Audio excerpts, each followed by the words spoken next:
Dark web সম্পর্কে জানতে গিয়ে এমন কিছু চাঞ্চল্যকর তথ্য এবং ঘটনা আমরা শুনতে পাই যা সত্যিই শিউরে ওঠার মতো। আপনি কি জানেন এই অন্ধকার জগতে কী ধরনের ভয়ঙ্কর ঘটনা ঘটে? আজকের ভিডিওতে আমরা আপনাদের এমন কিছু বাস্তব ঘটনা জানাবো যা ডার্ক ওয়েবের রহস্যময় এবং ভয়ানক দিকগুলোকে আরও ভালোভাবে বুঝতে সাহায্য করবে। পুরো ভিডিওটি দেখুন, কারণ প্রতিটি ঘটনার সঙ্গে অন্যটির একটি গভীর সংযোগ রয়েছে। প্রথমে আমরা কথা বলবো রেড রুম এর বিভীষিকা নিয়ে। আপনি কখনো শুনেছেন কি লাইভ টর্চার এবং খুন দেখানো হয় এমন এক ভয়ঙ্কর প্ল্যাটফর্মের কথা?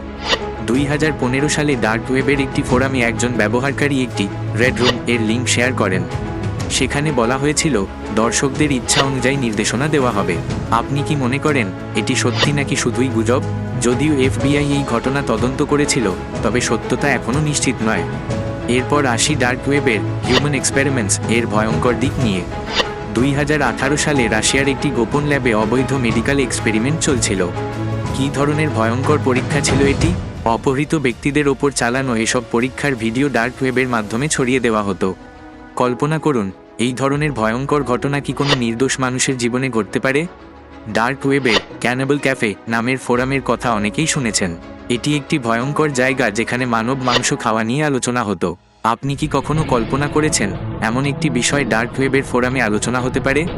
2001 সালের একটি ঘটনায় জার্মানির এক ব্যক্তি বিজ্ঞাপন দেন যেখানে তিনি স্বেচ্ছাসেবক খুঁজছিলেন যাকে হত্যা করে তার মাংস খাওয়া হবে। অবিশ্বাস্য হলেও এমন একজন স্বেচ্ছাসেবক এই প্রস্তাবে সাড়া দিয়েছিলেন। কিভাবে মানুষ এত অমানবিক হতে পারে? আমাদের পরবর্তী ঘটনা আরও ভয়াবহ। এটি বেবি ফার্ম ব্যবসার কাহিনী। ডার্ক ওয়েবের মাধ্যমে শিশু পাচার একটি বড় ইস্যু। 2019 সালে ইন্দোনেশিয়ার একটি চক্র ধরা পড়ে যারা ডার্ক ওয়েবের মাধ্যমে বিক্রি করত। এই ঘটনা জানার পর আপনি কি মনে করেন ডার্ক ওয়েবের এমন ভয়াবহতা থেকে মানুষ কিভাবে রক্ষা পেতে পারে? ডার্ক ওয়েব শুধু ব্যক্তিগত জীবনের জন্যই বিপজ্জনক নয়, বরং এটি বড় বড় প্রতিষ্ঠানকেও আঘাত করে। উদাহরণস্বরূপ হ্যাকারদের আক্রমণ। 2016 সালে লিঙ্কডইনের ডেটাবেস হ্যাক করে ডার্ক ওয়েবে বিক্রি করা হয়। এটি জানার পর আপনি কি মনে করেন আপনার ব্যক্তিগত তথ্য নিরাপদ আছে?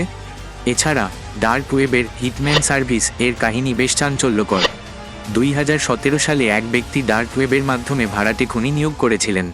আপনি কি জানেন ডার্ক ওয়েবের অন্ধকার জগতের একটি বড় অংশ এই ধরনের ভয়ঙ্কর কর্মকাণ্ডে জড়িত?